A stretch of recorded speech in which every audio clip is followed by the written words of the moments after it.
Hi Raiders fans, it's Jared Croker, Raider 284 here. You're listening to episode number 8 of the Bleeding Green podcast series.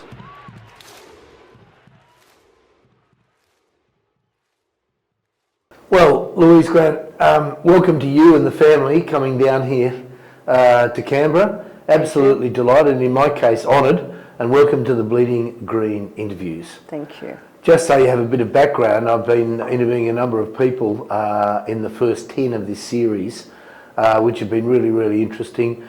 But in this case, yours is a little different to the rest. And to say that people, and I believe they're very popular, that's what I'm hearing from around the traps, but so that it's sort of people are anchored, can I ask when and where you met Dave? Oh, that's a funny story. I met David at a nightclub. As you do? Yeah, it was called the White Horse at Kingsford, I think, in Sydney. Anyway, he... Who was he playing with then, can I ask? He was with Balmain. Right. And he was a wee bit drunk, and he was annoying me. And he asked me to dance. So I had a dance with him, and I thought, nah, I left him on the dance floor. And someone said, why? I said, oh God, he's annoying me, he's driving me mad. And they said, don't you know who he is? And I said, no, I don't care. And they said, oh, that's David Grant, he plays for Balmain. I said, oh, I don't care, like that. Anyway, so I did end up meeting up with him another time, and he was sober. And he apologised. Are we talking weeks later, months later? Probably 2 weeks later. Okay. And he apologised for being so loud. I said, yeah, well, you reminded me of Jeffro the Hillbillies. I said, the way you were throwing yourself around. Anyway, so he said, he asked me out on a date, and I did. And we were together ever since then. Okay. And without getting too personal, how old were you then? When were we? 20. Okay. Yep. Okay. And he was with Balmain then, so yes. His 3 Sydney clubs, as we know, were Souths, Easts, and then Balmain. Yep. I do believe I'm right in saying that Balmain was the third of them. Yes. The last of those. So you met them in those years, and of course he was a bona fide, not so much a celebrity, but certainly one of the fine players of rugby league. Yeah. So there was some, significance there. But I think we should basically get onto the story, what everyone wants to hear, certainly down this neck of the woods. Mm-hmm. And that is, it would have been a really big decision because he was pretty much at the peak of his game when you met him, drunk and sober. But certainly the game that he was playing then was very significant. And people, and I'm certainly one of them, very interested in. That was a big decision that was made then. So there was the late Don Furner, gun recruiter, and certainly getting around to the people that he wanted to target. Yep. There was huge pressure on because it was a case of whether, in fact, this team could actually make it down here, the first non-Sydney team. There was a lot of resistance. I know about it. When I did Absolutely Bleeding Green, the history of the club, I was well aware of that and reading about that. So the kind of selection of players was very, very important. What can you remember about what transpired between, as it were, this emergent club, the Canberra Raiders, down in the national capital, a lot of prejudice against the national capital, to be approaching Dave to bring him down, to get him down here? Can you remember much about that period and the kind of discussions that you and he might have had? I think it might have been mostly through his manager, they approached his manager and all that sort of stuff.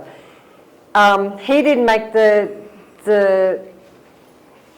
decision lightly himself. I came down with him. How long had you been married then? I mean, that's also at that point. We actually weren't married at that stage. Okay. We got married just before he came down. Right. So it's a big decision for you as well, it must be said. Oh yeah, because all my family were in Sydney, and I remember him said, what do you think? And I said, oh, I don't know. And so they flew us down here, and the funny thing is, they had the boardroom set up and all that sort of stuff.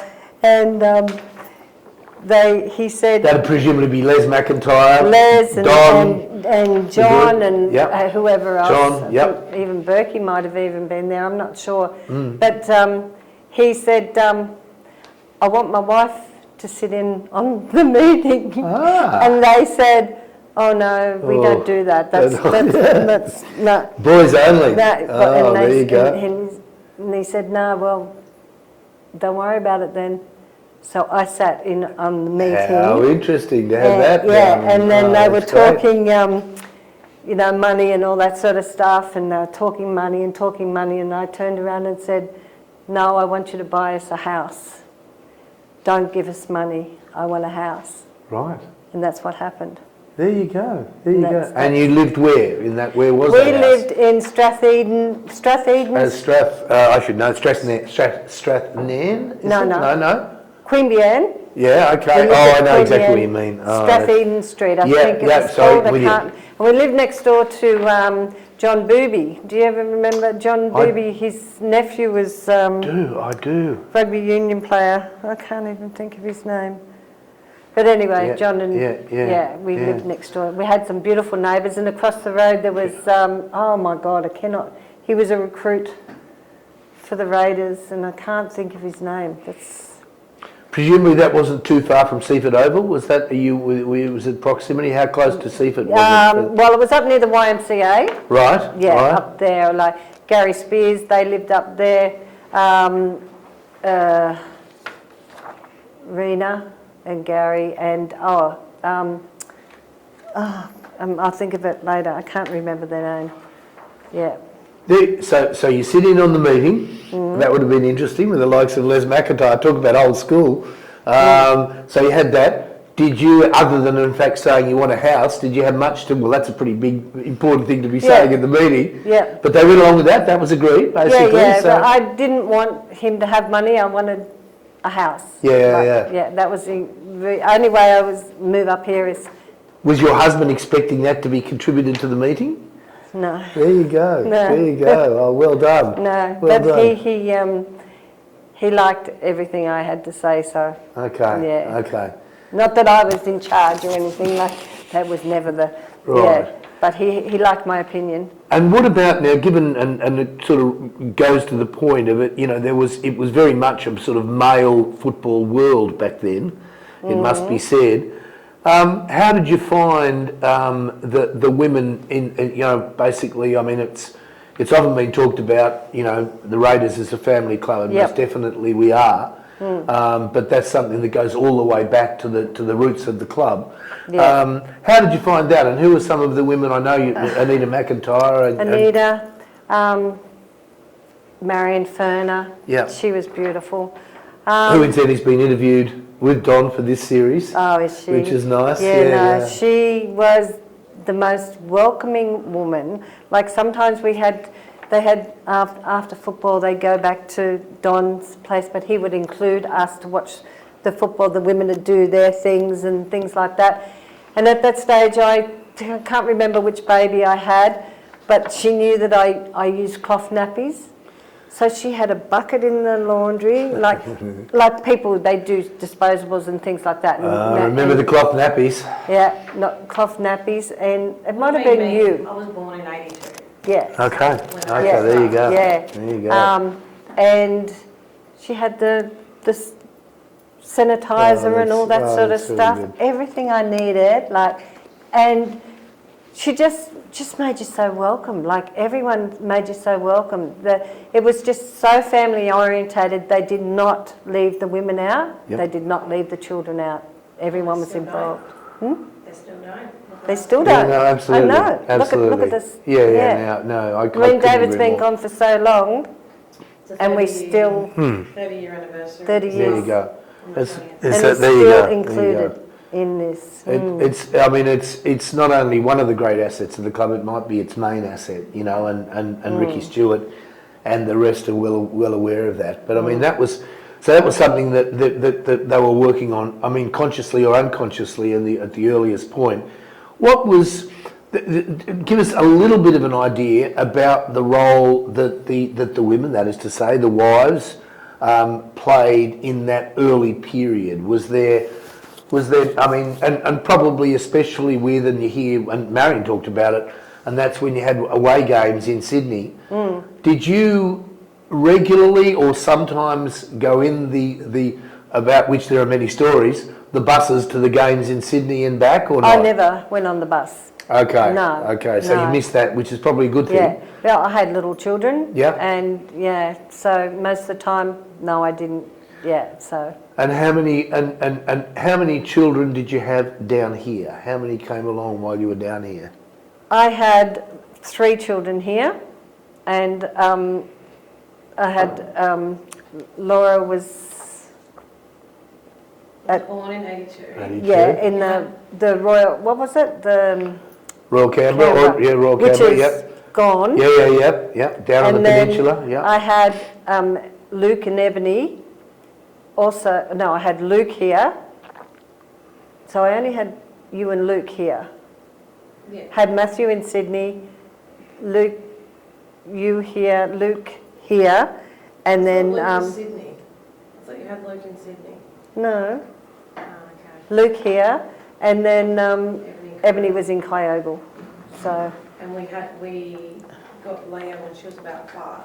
yeah, I also That's my oldest sister. Yeah. Okay. Okay. took on. So I had 5 children all up with Leah. My sister passed away, and then my mum had her, and then my mum passed away, and then before she passed away, she asked me to have her. Right. The early months after arrival, as one reads about it in terms of the football club, were always going to be tough because you had some fairly serious training regimens. By all accounts, the late and great Don Ferner was one who realised that the team, if it was going to be competitive, had to be fit, certainly one of the fittest, if not the fittest in the competition. How did Dave respond to that? And I suppose the second part of that question is, would he come back from games, come back from training, and would he talk to you? Was that a part of your relationship to talk about the football, or he rarely did, or he often did? He'd come back and say that, he got flogged all the time. Berkey would give it to him, Don would give it to him. There was one time before, he came down here a month before I did, him and John McLeod. Right. And they were staying at the pub. Yep. And I don't know whether he was sick or whether him and John maybe got on the grog, but he told Don that he wasn't well and he wasn't going to training. So Don turned up at the pub, got the key, opened the door, got him out of bed, said get to training, and took him to training. He said, honestly. I'll get the sickness out of you, let's go. Yeah, But he absolutely adored Don. right. He did, there was a couple of times that there was some rebels in the camp, and he would shut them down. Right. And, so. Okay, a couple of things, and one of them by way of, and we talked about this, but myth busting, and that is the name that we read in various sort of outlets of the media as that he was known, and this is before my time per se, but David Nana Grant. There have been various interpretations of that and reasons for it. Can you tell me why exactly he was David Nana Grant? Because it was his father's nickname. He inherited it off his father. People would say because he used to do his nana, and it's nah. Or another thing. No, on the blind side, when he wanted to rest, it was no, he didn't want the ball. No. It was his father's nickname. So that goes back to his childhood in Trangie, I guess? Yes, and we sort of found out that because his brother, his sister said that they were good sportsmen. His father, his brother and him were good sportsmen. I don't know if it has anything to do with their language or anything like that, but meaning good sportsmen. So that was Nana. Okay. Yeah. And I just touch on this, but because it might be an area you don't know a whole lot about. But that's so. Given the father, was his father a good footballer? Was there footballing in the family before him? Boxing. Boxing. He was in the war. That'll make sense. And he was like, they had their when they go over in the, I don't know what war, sorry, he was like the world champion. No, that'd be Second World War. Yeah. Boxing. Yeah, okay. There's, This is the father. This is, yeah. Yeah, okay. He was a boxer. I'm not sure about football. He played cricket. Oh yeah, cricket player, good cricket player as well. So Okay. all round sportsman really. Yeah. Yeah. And I'll just one last question on that. You know, his earliest football years. Do you know who he played for in those? You know, his earliest football was it with the Trangie team? It was the In group football, was it? Or? Dubbo Sims Right. and Trangie. He played for Trangie before that. Trangie before that. Trangie was first, then he went to Dubbo Sims, and he was scouted. Him and Terry Fay was scouted by, and I cannot think of his name, to go to South. Right. Because Terry Fay. Strong and so okay. young. I think he was only about 18, 19. Yeah. Right. then, yeah. Right. So here we are in the earliest months of the first year, 1982. The women are close. The men are travelling, as we know, and those sort of famous or infamous bus trips up, and even more sort of infamous bus trips back that were a part of it. But the one thing that was expected, and indeed I'm old enough to remember this very well, that one of the Sydney media people, and you're remembering well, Louise, was Ron Casey. And Ron Casey said that the first year franchise Canberra Raiders would never win a game. And that changed reasonably quickly. In terms of those earliest games in the first year, let's start with the very first, which we did lose, but it was against South at Redfern. Did you go up for that, or was that something that, what happened with that game? That, I think I was there. I think I was heavily pregnant, once again. And I couldn't tell you anything else more about it, but I remember, if this is the same thing, it was the funniest thing I've ever heard. Anita McIntyre was standing next to me, and they were all going out, and they said, oh, the boys, they're going out, and some of the women were going too. And he said, no, she's going home, she's pregnant, like that. Right. And Anita McIntyre turned around and said, David, I'll have you know that most men find pregnant women very attractive. Good on her. He nearly fell over. He thought she gave it to him, I tell you, because he's sort of saying, barefoot and pregnant, you're going home type of thing. Yeah. Can I grab You that? sure can. You sure can have some. And she made me laugh. It was so funny. What would let's just, and we'll stay with that just for one moment before we go back to the games. In terms of the group of women, around the team, what were the kinds of things that used to occur? I've heard stories about some of the wives, some of the mothers, as it were, those attached, sort of sometimes making food or whatever for the trip, etc. Do you remember much about that? Can you tell us a little bit about it? Sorry, I've got something here. I remember before games and things like that, they went away. We used to always have like barbecues and picnics, and all the family, all the footballers. Like we always had this gathering. It was always a family affair. At someone's house, or the river. It might have been just at the river near and in Queanbeyan, under the bridge, beside the bridge, and things like that. Like it was, or at Marion's place, or we had a lot of barbecues at our place, like. Was there a pub of choice for the team? Top Pub. Top Pub, that's what I thought. Yeah. And that's when Mark and Colleen Carney, they're not, he's not around anymore, but that was where they used to go.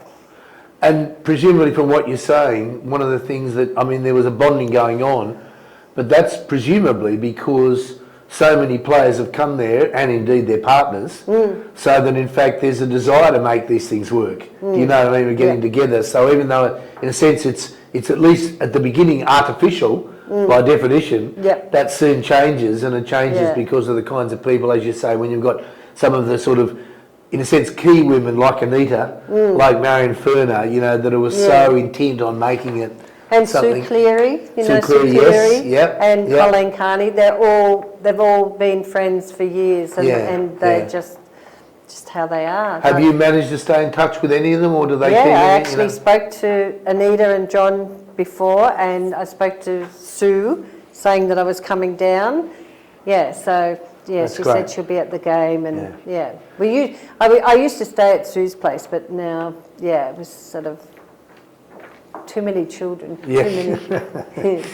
Life comes into it. Yes. Okay, I said about I'll get back to the football. So the first win of the Raiders side was against Newtown at Seaford, and pretty darn early. This for Laura, who Laura I'm sure knows these dates off by heart, and that is the 18th of April of that first season. Have you got any memories of that game? And especially in the context of Dave playing. Well, at Seaford Oval, and once again, the club looked after the women. We had all seating, all in a row, like this. Was that at every game? Julie Gitto, the Gittos used to, and Julie Gitto used to turn up with this big bag of food that she would make. She was the best cook. So is that Ron's wife? Ron's wife, Yeah. And so we'd all be sitting along there, and I remember I was probably breastfeeding her in the stand. That was just a thing nobody cared about in those days, or they might have, but anyway, you cover up. But I remember that half the time the women would be talking, and I'm like this. They must have thought I was so ignorant because I just wanted to watch the game. I know what it's like. The friendship there was a very good bond, and I think it was the most exciting thing that ever happened the day that they won. Was this new, just before I return to the game, was this new for you? Was your background before you met Dave involved in footy in any way? Do you know what I mean? Or you were new to the game? And No, I've always been a sporty person myself, and always followed football. Like, I was from Maroubra, so... okay, Eastern so it's suburbs. South, I can only assume. South, All right. Yeah, and I worked... Still is. Oh, South is my we'll second... get to that. South is my second team. Okay, that's what I want to hear. Raiders has always been the first. Okay. Yeah. Okay. Yeah. So just to return to that game, what are your of the Newtown game? Have you got any particular memories Dave. about it or not? Dave, I can't remember what I did yesterday. No, I know what that's like as well. Let me just, I suppose it's a sort of, I'll ask a general question in those terms. Okay. So you've got the first, and I took down the dates or I would forget. So you've got, our very first win was against Newtown on the 18th of April 1982. And that was followed up with the second win, interestingly enough, against South. So that would have been a bit of an issue. Rabbit stew. How do you mean? Tell us more about that. That was the headlines, rabbit stew. There you go. The Raiders. Yeah. Oh, nice, yes, nice. I In the remember Canberra Times. Yeah. Now that was in June, and it's interesting. And I put that down. In the notes I sent. The headline of one Sydney newspaper was "Raiders on the rampage. Grant lights the fire." One of the things that came through when I was looking at some of these early games, because I didn't make it to Canberra myself until 1985, but going over those earlier seasons, one of the things that came through loud and clear, and you mentioned John McLeod, that the Raiders had certain players who not only gave it credibility, but gave the team the chance to win. And you have to have the forwards, as we know, but you've also got to have backs like Ron Gitto and goal kickers like Ron Gitto. But I mean, in terms of the forwards, it starts with respect in the middle of the ground. We know this. So that they had some hard men, of which, your late and great husband was one. That was very, very important in moulding something that was very important, of course, to Don Furner as well. He was recruiting for that kind of player. But it is interesting that in those first two wins in particular, and indeed it continued, that Dave was really important, because it was often said, and I have read that on a couple of occasions, that if he was actually having a great game, which was regularly, then the Raiders were, involved. Did he bring that back to the home? Would he talk about the footy? Would you talk to him about his game? Yeah, we'd talk about how, if he played a really good game, I'd let him know. I think, you know, that was so good. But I think it comes back to making him captain, which lifted him and made him more responsible and lifted his game more and things like that. So he had this responsibility that he had to be good on the field and off the field, you know, because he was the captain. Did he talk to you about that very thing, about him feeling a bit more responsible? Yeah, I think, you know, it was like the pride in him that, you know, because he got chosen and it lifted him. Well, to raise a pretty important point that, you know, everything's changed in 2024, but when you're talking 1982, and I mean, I don't know the answer to this, and if Dave Middleton was here, he would be able to give us the statistical answer. But there would have been, in the early 1980s, very few Indigenous players who'd been captain of their team. No. The obvious one, and I'll bring him up again in a moment, is Arthur Beetson, the great Artie Beetson, because not only, you know, just preceding 1982, and people would know, you've got the earliest state of origins, and you know they're now part of the mythology of rugby league. Yep. But certainly Arthur Beetson was nothing if not a leader of men. But it's interesting that was the choice, and presumably, I'm sure he felt honoured. But that was also a decision that Don Furner took as well. Yeah. Do you know what I mean? That was going to be significant. I think Don seen that it would make him a better player. Right. You gave him that responsibility, and he knew he was a very responsible person. He would be a really good player, and he would lift his game and make sure everybody else did. Was he captain from the first game? I should know that. Yeah, yes. no, I thought that was the case. First captain. So that would have, I mean, that in some ways at least, that would have kind of in a small way changed him straight away. Do you know what I mean? That is especially in the context of this new club, that being captain becomes even more important than it might be with another club. Plus the players looked up to him a little bit more than what you would normally if you weren't captain, you know. Yeah. And they all respected him, so that was really good. On that point, and I've read a little bit about this as well, he was certainly known to be one of the tough men on the field. Was that perhaps or not a subject about which he talked to you, like that aspect of his game? Was that ever mentioned? Did he ever talk about, because back in the day, and you know, I was playing about this time myself, I look back in group country football, which was tough enough, but nothing like this. That sort of thing, you know, you pretty much, especially in the forwards, had to be tough. There was a lot going on, and you know, in the middle of the field, and that was a part of his area of activity. Was this talked about between the two of you? Were you worried for his physical safety or what was going on, or not? Sometimes, but he would not. He never ever really complained. The only other time he did complain was, well, we'll probably come up to that game when he had a big head clash. But anyway, no, he was like, he called me Lovey. Oh, Lovey, I've got a headache. Or no, if ever he was like, had a big game and we went back to the club. Yeah. And he's like, had a big game. He's like, we're not staying. Let's go. We'll have some dinner and we'll go home.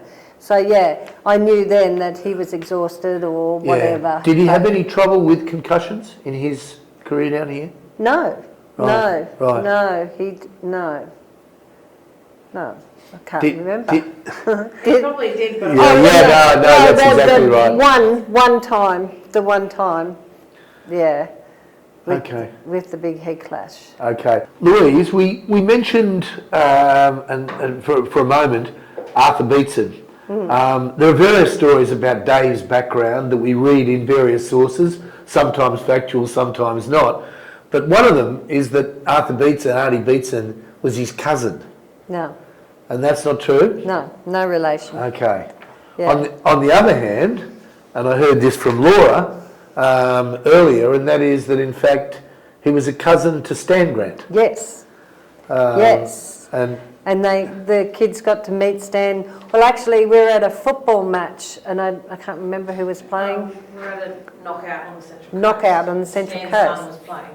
and Stan's son was playing. Anyway, I just happened to see him sitting down, and I said to him, because I heard rumours about it, and I said, "Hi, Stan, Stan Grant," and he said, "Yeah," and I said, "I'm Louise Grant," and he jumped to his feet, gave me the biggest hug, and said, "You're Nana's wife. I'm his cousin." And with that, Laura came down, and then his sister finally come and meet him like another time. But he was so excited to know that his part of his family were there. It's really... Yeah, and I'm sure he told me Stan Grant, and people were saying, no, he's not, and here's Stan himself. He's sitting on the ground, and he jumped to his feet and said, "Nana's wife." Okay. Yeah, so... No, it's so good to clear that up. Now, I'm going to return to Aboriginality and the significance, especially in terms of, Dave's background, but also, of course, when he goes to Kyogle. We will get to that in time in life and football after the Raiders. But just to go back to it, that in season 1983, and I've talked about it with a few people who I've interviewed. There were certain special wins by the Canberra Raiders in those earliest years, of which that was one.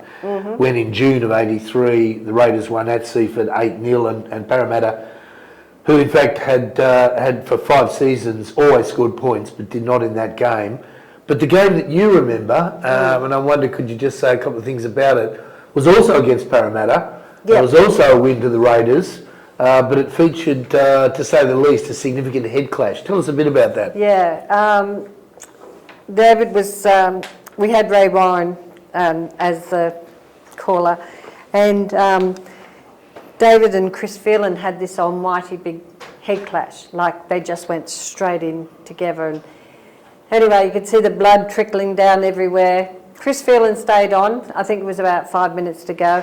They took David off and gave about 10 stitches, just stitched him up, bandaged him up and put him back on the field.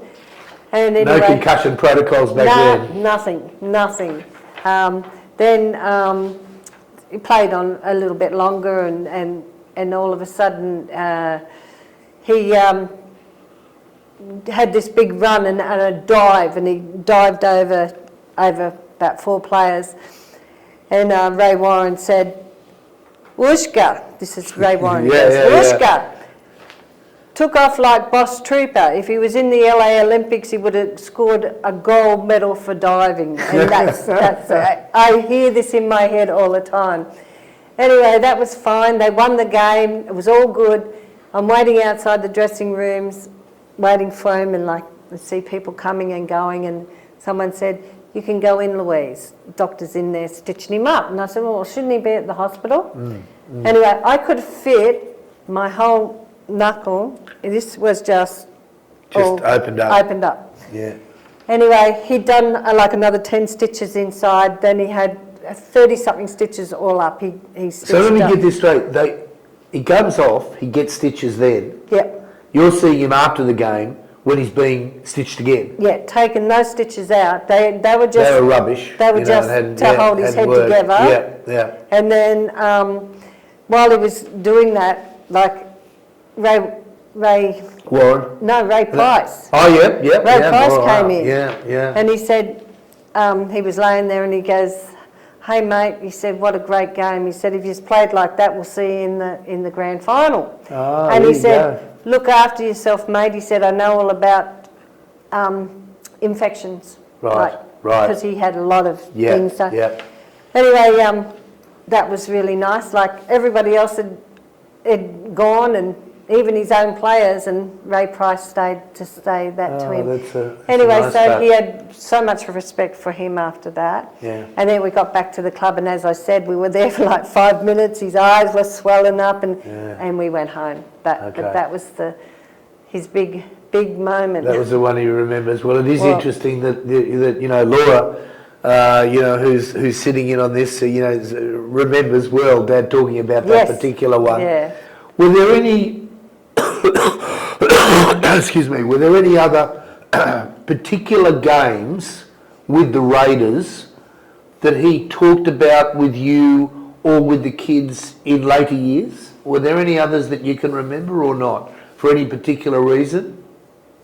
No. Not really? He didn't really. The kids were all so young still, like maybe when we went to Kyogle and things like that, he'd say, oh, I remember this or I remember that try, or we had videos and the kids had loved watching the videos and watched that, and that was, he didn't have to talk about it. They'd want to watch his old games and stuff like that. Did he enjoy that? Do you know what I mean? Loved it. So Louise, with Dave's career with the Raiders, given those sort of stellar early years and that were critically important to the future of the club, and he was such an essential part of those years, in the later part, so you finally go to Kyogle, leave Canberra in 1985. Yep. What was, 82, 83, really interesting seasons. They were groundbreaking seasons for the Raiders. When you get to 84, was he beginning to have injuries? What was going on with the family, with your discussions with Dave, in terms of what you might do in life past the Raiders? Yeah, no, he thought he was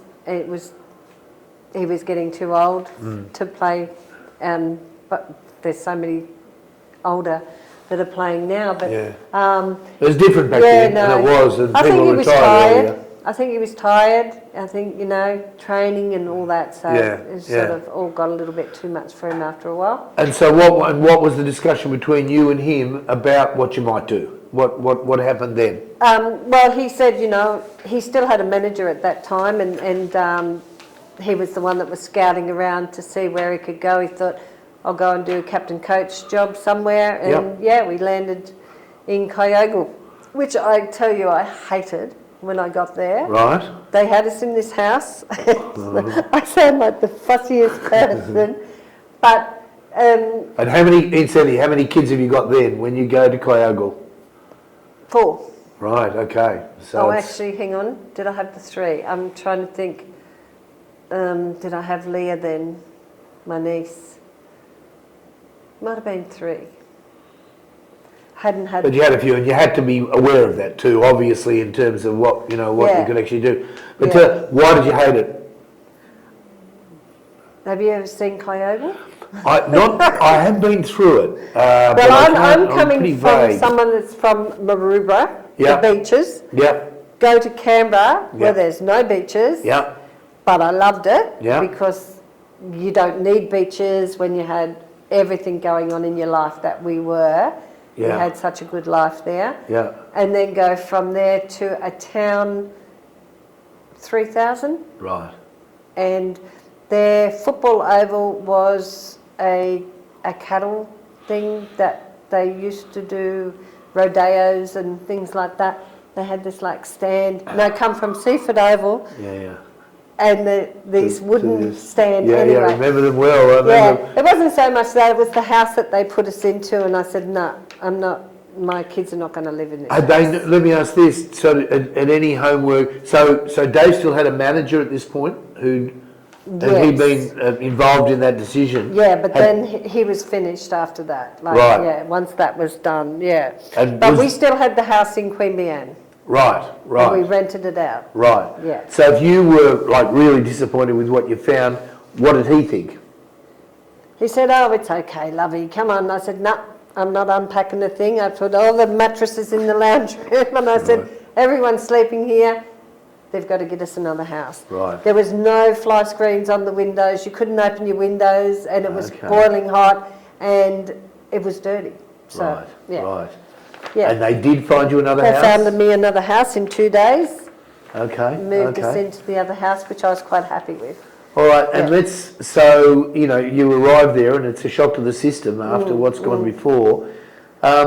What occurs with Dave in terms of his football there, given that he's 5 years playing for the Kyogle Turkeys? Yes. What happens to them in terms of those 5 years? And also his own enjoyment or otherwise of those 5 years. Tell us a bit about that, and yours, but we'll get to that. So when we got there, because David being Indigenous, there was all the Indigenous fellas all heard there's an NRL player coming up to coach and all that sort of stuff. So they all sort of came from everywhere, and you've got like Audley Walker, Sam Walker, all these Walkers, really good players. Right. And he forms a really good team. This is how he looked after his team. He would hire a bus, because none of them had cars. Right. He would go and pick them up, Right. which is an hour away, Right. bring them to training, take them to the pub after it, but buy them soft drinks Right. and a bit of food, and then drive them back home again. Okay. Anyway, when he arrived, Kyoga was Wooden Spooners for many years. Yep. He had all What local is players. the group there, Louise? It's group what? Group one. Remember? Group 1, right, Yeah. right, Group right. one. Group one, Oh, no, yeah. I think. Oh, Just so people can don't- place it, who would have been some of the rival teams? Just to, Casino. yeah, bigger, Lismore, much bigger, Grafton, much bigger. Grafton, Yeah. So Kyoga's the small one. Ballina. You know, Yeah. like they're all much Oh bigger. yeah, So and they've all got like bigger clubs and all yeah, that yeah, sort of yeah. stuff. And able So, to pay more Yeah. dough and that sort of thing. So Yeah. go on. This is really interesting. Yeah. so then they, come to training. He's got them training every week. Yep. They're starting to win games, Right, and right. people are like, "Oh, what's going on?" He gets them to the grand final Really, in the first year. in the first year. My he goodness. gets them to the grand final. Wow. And gets them to the grand final, and they end up playing Maris Brothers Lismore, Right. and I think they get beaten by 2 goals or 2 points, or Right, something like right, that. right. But it was the Of a most. team that is mostly Aboriginal, or just some of them. He had a lot of Aboriginal fellas in there. And don't quote this, he used No. to say, "I don't have a back line, I have a black line." Right. But he could say that. Right. Absolutely. Nobody else could say They that. used to say that about the Raiders in Yeah, the early years. yeah, It must but be said. Anyway, and then Audley Walker, he was so, this guy would just he would look like he's going slow motion, and then he'd see someone and he'd go a little bit faster, and the players that they had were just, would have killed it in Right. If they'd come down to Sydney footy. Yeah. Yeah. But as he said, they're too lazy. Yeah. Yeah. They needed someone like him to sort of kick them up the bum, and then every year, these people would just kept on coming back.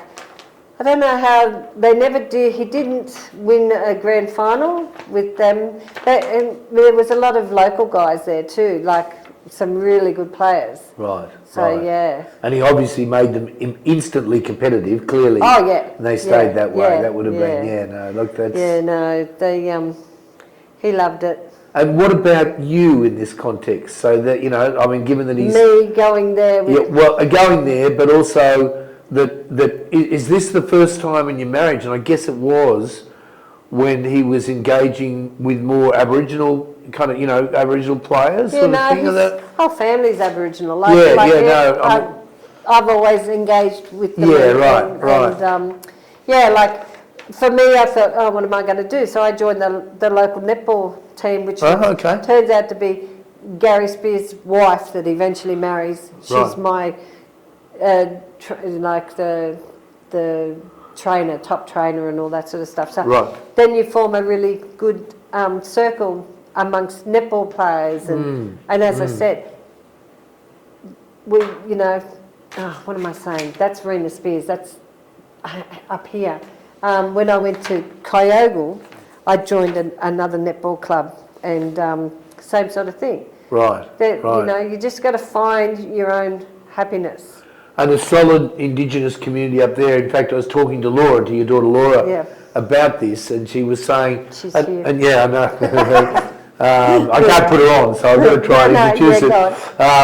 But just to kind of place that, he, in Dave's case, he's born and bred in Trangie, And I'm interested, did he talk much about, did you talk much about his childhood years in Trangie? Because it seems, and again Laura was talking about this, that he really, there was a kind of a greater interest in his own Aboriginality when he was in Kyogle than there had been earlier. Was that ever talked about between the two of you? No, not really. I never got to go to Trangie. The boys did not long ago because they got called there because there's an award in the, what is it, when you in the grand final, there's people get trophies and all that sort of stuff. Yeah, there's a David Grant memorial thing. So in Trangie. In Trangie. Oh, okay. And there's also one in Dubbo Sims, and they've also sent me a jersey from the Dubbo Sims. They had a raffle, right, and for their club, and someone won it and said, "No, I want to give it to the family." So a guy brought it to me from Dubbo to And any thoughts on perhaps why you and Dave didn't go back to Trangie at any point? Was that something that he talked about? Well, he didn't have any family back there anymore. Okay. You know, all his family was here. Like, he had family in Dubbo. Yep. I went to Dubbo. His sister lived in Dubbo, and I went there. But that was the only time. Yeah. I think for me, not to dismiss family from that way. Yeah. Like, we never went back. But Dad and our family were accepted in the community in Kyogle. Right. To me, that was my family. Like, we are accepted as a part of that community. Yeah. In fact, You said that's Budgelang. Yeah. Our confirmation of Aboriginality is from Kyogle. Yeah, okay. Back where we're from. Yeah. You know, and that's just due to the case because we, like, not to dismiss family there, we just didn't grow up there. Yeah. So we met family later in life. Yeah. Like, Okay. And whatnot. But as I said to you earlier, family would come, like Uncle Billy, Uncle Charlie. They'd all come and stay with us. Right. So. Yeah, we had a lot of family come and stay, and his sister a lot too. But So I guess what you're saying is that given the initial impact of Kyogle, which wasn't flash, it sounds like he really enjoyed himself. And you grew to enjoy the community? Is that how it worked out? Kyogle is the most beautiful place, like here. Northern New South Wales. It is absolutely beautiful. The kids, if you were going to raise kids, Kyogle would be the place to raise your kids. I mean, I remember the first time I took Matthew from here, and I think Matthew was Sorry, he would have been 6, and he had to go into another school. Right. And he's like, I hate you, taking me here. Like, that was all right. We got there in the assembly, and it was a Catholic school, because all my kids have been to Catholic schools. I got tickle in my throat. Have some, we've got some tea or get some water? Yeah. No, this will be fine. Yeah. And he was all worried, and then I was watching all these kids, and like none of them were being nothing. And then when the assembly finished, I seen them all go up to him, put their arms around him, say, "Come on, mate, we'll look after you." And that's just what they were like. Yeah. The whole town was like that, but sometimes that's a bad thing because the whole town knew everyone's else's business. No, well, yeah. But the send-off funeral for David in Kyogle, you couldn't have asked Don organised a jet for all the old players to come. Okay. They paid for his funeral.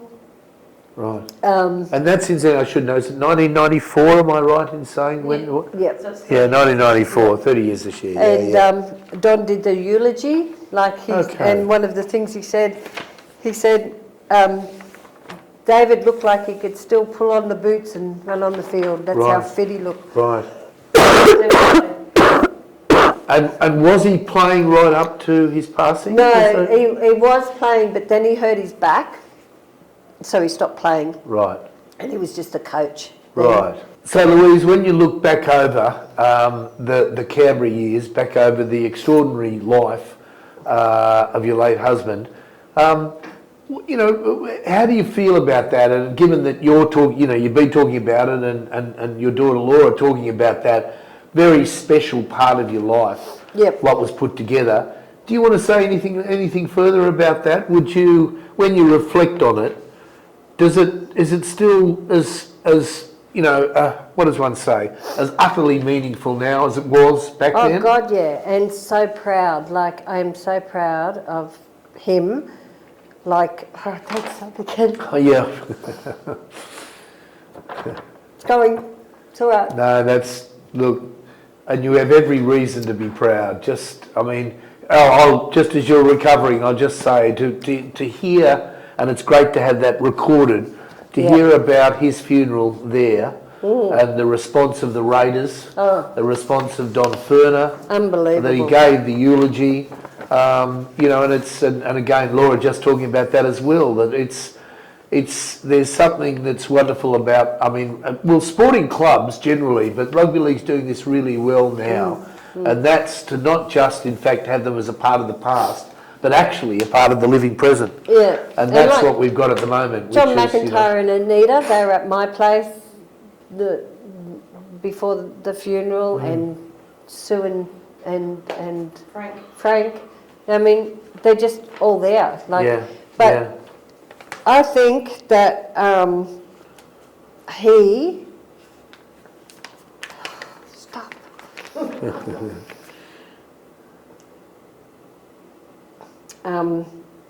Made Aboriginal people proud. Yeah. There's absolutely no doubt about that. And it's interesting you should say it, because I think there have been a number of Aboriginal players in rugby league going back not just the last few years, but the last few decades, and indeed all the way back to the 1920s, something I've sort of written about, but how significant that has been, and that they have been leaders in the code, and, you know, really, in the strictest sense of the phrase, role models. And that's something that's absolutely fabulous. And I guess we can wind up on this, to have, you know, your son Matt tomorrow, and this for the benefit of those who'll be watching this into the future, this interview, that Matt's going to be blowing the horn tomorrow in the Forever Green round. Yep.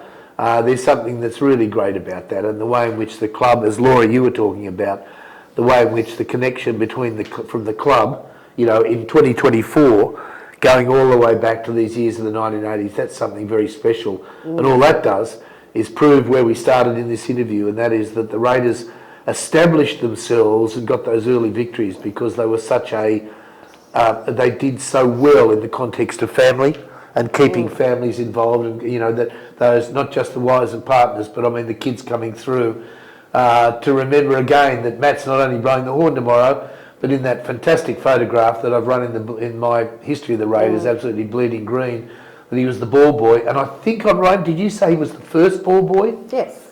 The first ball boy in the club. There's something very... Oh, not ball boy, mascot. Mascot, Yep. absolutely, was something... And there was a funny story there too, like he used to run the coin out, right? And, and toss the coin. Anyway, as he was running back, there's a story about Grant Ellis, I think his name was.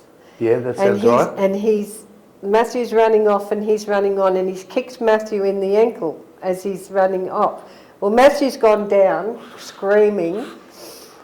David's run over and picked him up and carried him off, and so they gave him a nickname, Chiller, Child Killer.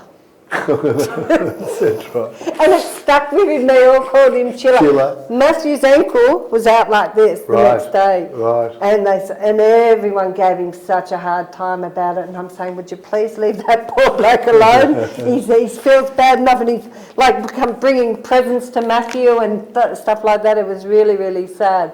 But another thing I was going to say, David would really love to be here for this. Yeah. He'll be so jealous. Yeah. That's what I wanted to say. The saddest part about it all is that he's missed everything. Yeah. If he only knew all these years later, he's still being talked about. Yeah. Do you know what I mean? And even in the context of the new women's team, do you know what I mean? You've even got that wonderful sort of connection there, which is... vain, so he would love it. Okay. The other thing I wanted to say about the Aboriginal stuff is, I don't know if you guys know, but Dad coached Kenny Vegas. Yeah, Dad got Kenny to Raiders. So And that rings a bell. Is Kyogle? Yeah. Yeah. I He's mean, I from should have. Kyogle. That rings a bell with me. I should have known it. We grew up together. So Is that all right? Nagus and the Walkers, Yep. which is his family, we grew up together. Which Patsy Nagus was the elder there. That was the one that can give, like, what do you call it? Recognition. Aboriginality. Yeah. Yeah, well, she did before she passed. She passed away. But yeah, no, that's our connection there. And funnily enough, Ken is related to my husband. Is that right? We didn't know, obviously, years down the track. But yeah, no, I was just telling the girls that story and they didn't know. They was looking at Ken. Right. We didn't know that. Okay. You know, he kept it to himself. So, yeah. Well, that's a lovely way in which we'll wind this up to have the connections that are so strong back into your family that go all the way back to the beginnings of the Canberra Raiders in the 1980s. It's not only special for me, a real privilege, but also for those who'll be viewing this, the tape in the years to come, to know that much more about the Raiders' inaugural captain and what an extraordinary individual he was, and his memory we will have forever. Thanks, Louise, and thanks, Laura. Thanks, Dave. Canberra Raiders respect and honour the traditional custodians of the land and pay our respects to their elders, past, present and future. We acknowledge the stories, traditions and living cultures of Aboriginal and Torres Strait Islander peoples on the land we meet, gather and play on.